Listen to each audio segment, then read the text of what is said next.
Well, hello there, happily married woman. It is Dr. Siobhan Parad here, founder of Relatable, and it has been a minute since I have had the opportunity to do a live stream in this group. So I've been missing y'all. I've been thinking about you. So please don't think I forgot about you.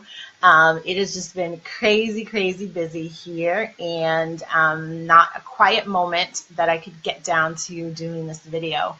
So I wanted to come on today and talk about this notion of convincing our husbands of things, right? So I'm sure there are plenty of times when maybe you guys are disagreeing on a particular issue, or you just don't see eye to eye, you can't get on the same page no matter what.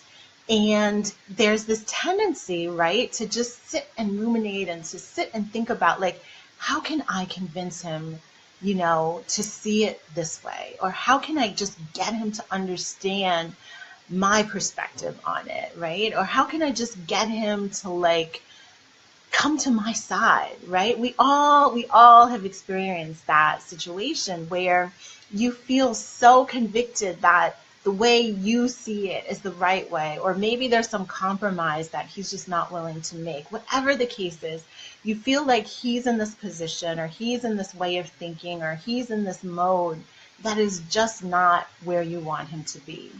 And so you may be sitting there, racking your brain, trying to figure out, like, how do I just convince him to see this differently?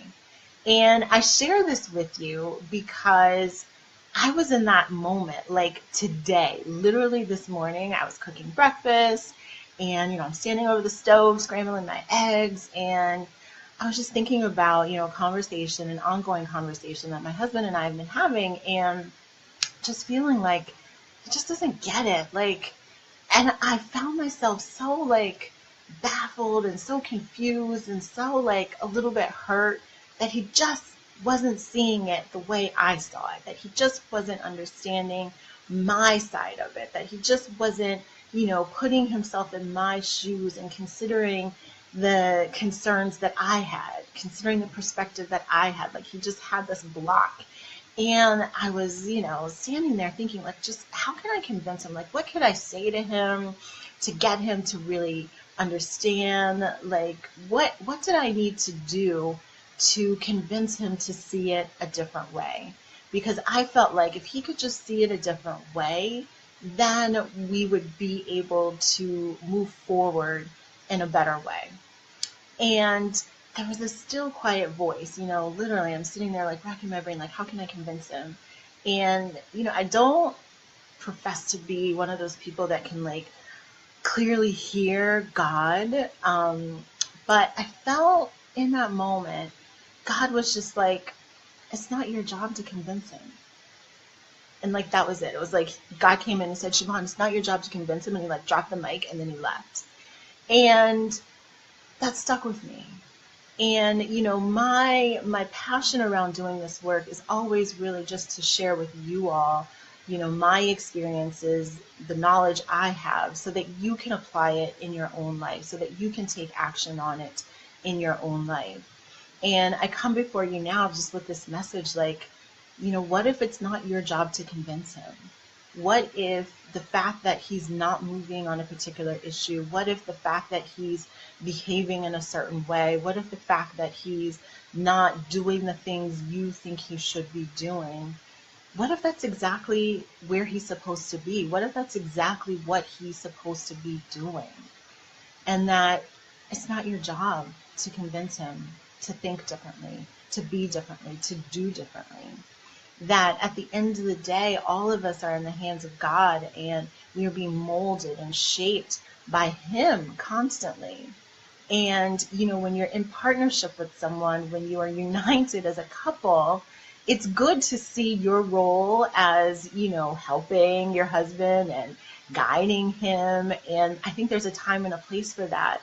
But then there are other times when you really just have to sort of take your hands off the wheel, accept exactly where he is, and let God handle it, and focus less on what you want to convince him of and more on where you need to grow in the situation, right? If it's not moving, If you guys can't see eye to eye on it, then that means there's room for both of you to grow and to learn and to see something differently.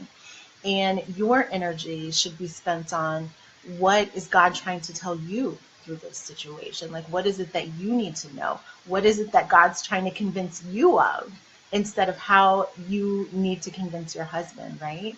And so turn that mirror on yourself. You've often heard me say that.